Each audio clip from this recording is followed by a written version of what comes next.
Guys, time for another front porch knife unboxing and review, sorta, kinda, with RW. And the last knife I looked at out here was the Schrade SCH-111 Karambit neck knife, which I was pretty happy with, except, for a $20 knife, except that it wasn't sharp. I mean, it wouldn't even cut paper. And I worked on it a little bit, and I really couldn't get a good edge on it. So I sent it off to my friend, Diggs, Fossils and Knives, with some wood that I was going to send him anyway, and just asked him if he could touch it up for me, because he's an expert knife maker, and he makes a lot of complex knives, so he has the tools and the know-how to sharpen an inside curve, something I really didn't know how to do. Speaking of Diggs, I wanted to show you the knife I'm going to open this package with. This is a little Kiradashi from Diggs. Now, I've had this a couple years and I use it every day. I use this knife constantly. It's got a beautiful convex grind on it, and I want to show you that this knife is literally shaving sharp. Okay, it'll just take the hair right off of me. Okay, that's the kind of edge I'm looking for. So for instance, if you wanted to cut a piece of really, this is, like when you see people doing knife tests and they cut a piece of typing paper. Typing paper is ridiculously thick and stiff for cutting tests. So if you want to, show people how great a knife cuts, you don't really want to use typing paper. You want to use something that's more challenging, like gosh, if I can keep the wind from blowing it for 2 seconds. Gosh darn it! Let me get upwind of it. But this will cut phone book paper like a champ. It'll make little ribbons on it if I can just stop the wind from pushing it around. But you can see I'm cutting little tiny ribbons. It cuts it beautifully and cleanly. It's just an amazing knife. So enough on his knife. I just wanted to give Diggs a shout out because he makes a great knife. And so if you're wondering, where this knife came from or whatever, you might see it in quite a few of my videos because it's my go-to knife. I use it all the time. So anyway, let's pull out another Schrade Karambit. This is the Schrade 112. Now, just like the 111, this knife was designed by Joshua Wagner. Now, the reason I bought this knife, as compared to any other Karambit out there, there's the Honshu, there's the Cold Steel, there's a lot of Karambits out there. This is about the only Karambit I know of that is double-edged. And not only that, but it was designed by, a guy that you can actually find on YouTube and talk to. The designer was talking to me. I was on We Juggle Knives is where I first saw the review of this knife, before it even came out. And people were commenting on, oh, the handle's too small, oh, the ring's too big, this, that, the other thing. And I put in my 2 cents as a YouTube know-it-all. And much to my surprise, the designer of the knife came back and said, well, this is why the knife is the way it is, and this is where you're supposed to hold it, and this is why I made it the way I made it, and this is why I consider it to be a traditional Karambit, and so on. So after a back and forth with him, where he was very kind to talk to me, through the YouTube comment section for quite a while about it, I was like, well, you know what? I'm going to go ahead and get this thing. This knife lists for like $57 on the Schrade site. I found it at Midway for $32.99 with free shipping. Just thought I'd put that out there. Everybody says it's a beast of a knife. Now, everybody said that the knife ring was really big. Boy, they're not kidding. Look at that freaking ring. You could have fingers like Mac, Military Arms Channel. That guy, he's like a freaking Yeti. You could have giant fingers, big sausage-like fingers, and you'd have no problem sticking them in that ring, right? Wow, how about that? Okay, so here it is. What a beast. That's a pretty big knife, especially for $32.99. Now, the last knife I got from Schrade was dull as shit. So I gotta tell you, the first thing I'm gonna do is I'm gonna find out whether or not this frickin' knife is sharp or not. And so let's take it out of its rather odd sheath. I can tell you right now, I'm looking at that edge as I'm pulling it out, and I'm seeing a shine off the edge. If you can see a shine on the bevel, it's not sharp. So far, I'm not hoping for too much, but we'll go ahead. We'll do some typing paper tests on it real quick, like, while it's out, okay? Just want to make sure the knife is still in the center of the frame. Oh, yes. Okay, as you see, designed by Joshua Wagner. It's that Chinese equivalent of 440. What is it? 8 CR 16 MOV, something like that. It's just it's a good steel from what I've heard. So let's save the difficult paper for a second. Let's just see if this sucker will cut some paper. Let's start off with the inside curve.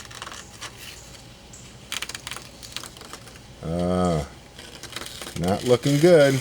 Nope, it is kind of cutting it. It is cutting it, but I don't know if you guys can make this out, but can you see how the paper's folded? You know, the paper's folded and it looks rough. That's because it's kind of half cutting, half tearing. Now, if you look at how Dig's knife cuts, this is a really sharp knife. Even though it's a really fat blade, yeah, it's not nearly as fuzzy. But, you know, this is a $32 knife, and this is like a $75 knife, okay? So, you know, maybe more. Depends on what he feels like charging, right? Let's try the back of it. Okay, back of it is not sharp at all. Like I said, when I was pulling it out, I could see the shine on the bevel. I'm trying to coax it through there, you know. I'm dragging it to try and get it started. Oh yeah, back of this thing, you can just rub your finger back and forth across it. It's not sharp at all, like I would like. I mean, it passes the drag test on my nail. It does come across as being sharp in that sense, you know, like that's the way I initially test a knife when I'm sharpening it to see if I'm getting close. Okay, here we go. This part of it here is pretty sharp. This part is not so sharp. Here we go. Can you see the little curly Q coming off of there? All right, now we're talking. Now I'm not able to do a push cut, and I'm not able to do like I did with my kitchen knife on the last one, where you can just kind of do like a slash cut and take a piece of paper right off of it. You can see it's rough. It's a rough cut. It's half cutting, half tearing. Obviously the tip is razor sharp. Let's try the inside.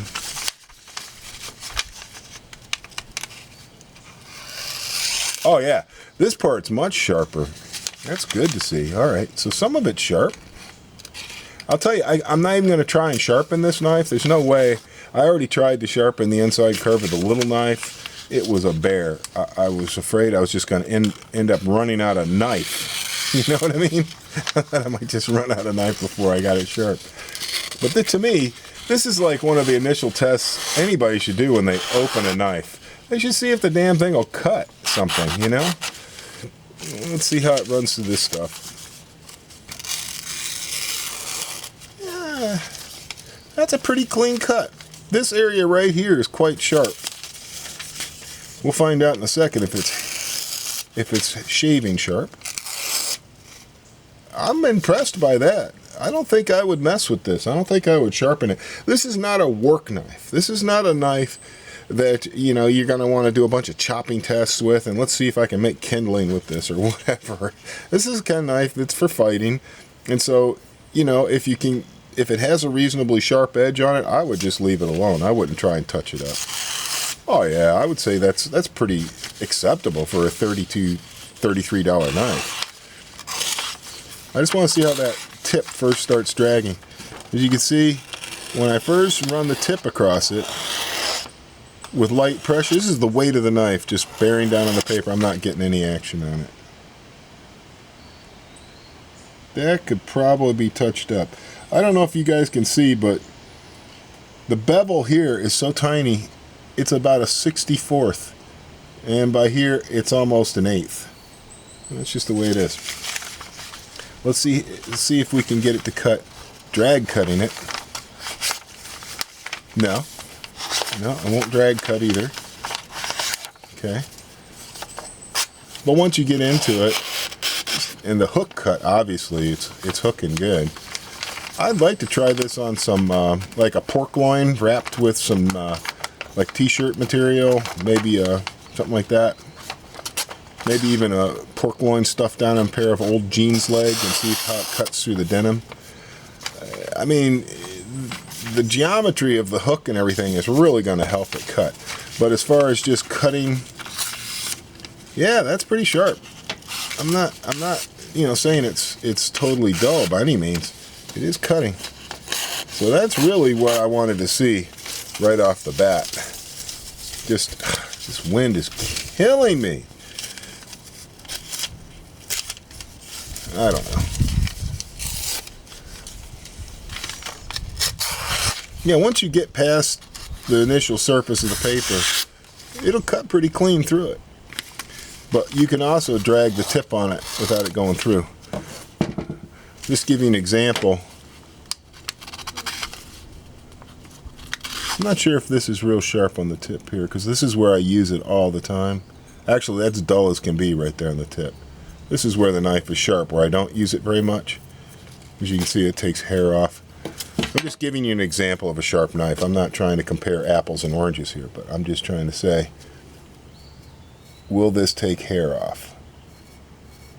Is it hair shaving sharp in any area? It is not. It is not hair shaving sharp. Let's see about on the inside curve. Definitely don't want to be like peeling my skin off or something. No. I see a couple of hairs popped up on it. I mean, I'm not complaining. Like I said, I wasn't complaining about the $20 neck knife. It is what it is. It's an inexpensive knife, and it's one of a kind, man. You just won't find a double-edged karambit unless it's custom made. I haven't seen any. It's a beast. It's a beast of a knife.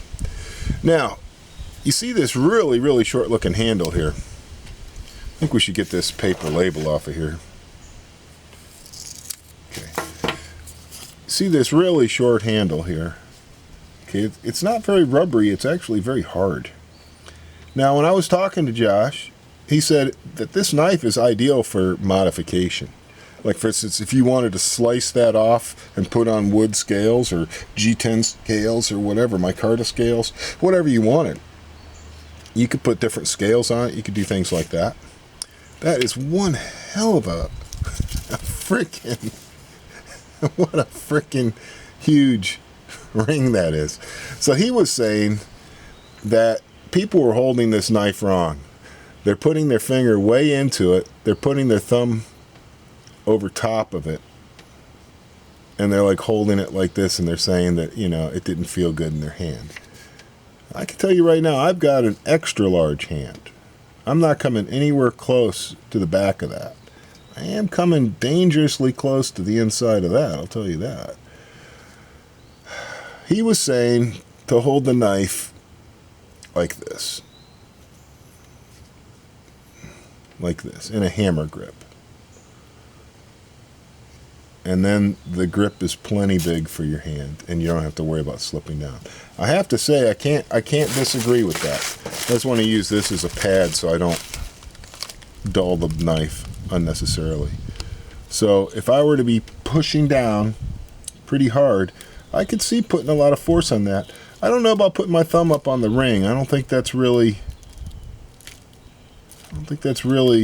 something I would be doing. Feels more like I would hold it like this. Geez, it's just dangerously close to that. It does kind of freak me out a little bit. Also, you also see people flipping karambits around like, woo, woo, woo, woo, woo, woo, woo. I'm not doing that with this bastard. Can you imagine? When this bastard comes back, if you messed up, you can see already I've got quite a few marks in my hand. I've been using a cold steel plastic FGX karambit to practice with. which I didn't feel like doing a review on it. There's plenty of reviews on that. It's just a plastic, fiberglass reinforced plastic Karambit. But you can see all these little marks. That's from me screwing up with that plastic one. Can you imagine if that son of a bitch went into you? And even going this way, spinning it forward, okay? Holy crap. That's a lot of, I don't know, man. See, one of the things that they show with using a Karambit is, you know, you lock it in like this to do like a pull cut, and then you flip it back into your hand. Yeah, right. Not this one. Not unless I had like a leather glove up to here. Even then, I'm not sure I would want to do it. Now, I could see doing a pull cut and then dropping it into my hand. That's no problem. I could see that. I could see that. And I could see going out to a pull cut, and then dropping. I could see doing this maneuver. I'm not into, I don't like the idea of doing, even this way, I don't like the idea of flipping it, man. It's just a lot of weight. It's a lot of momentum. This thing could really hurt you. This is crazy, huh? Look at this bastard. Well, I've already got cuts in this thing, so why not, huh? Let's just see how it runs through a nice padded envelope from Midway here. This is like a frickin' dinosaur claw.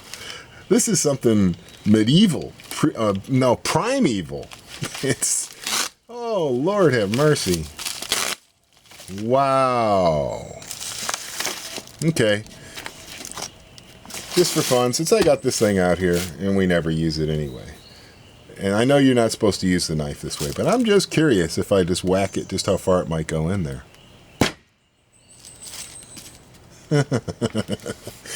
Okay. That's a lot of pages there. That's over 3/8 of an inch. That's darn close to 1/2 of an inch without even much force. That's just me just doing like a 3-inch, you know. Wow. What a crazy knife.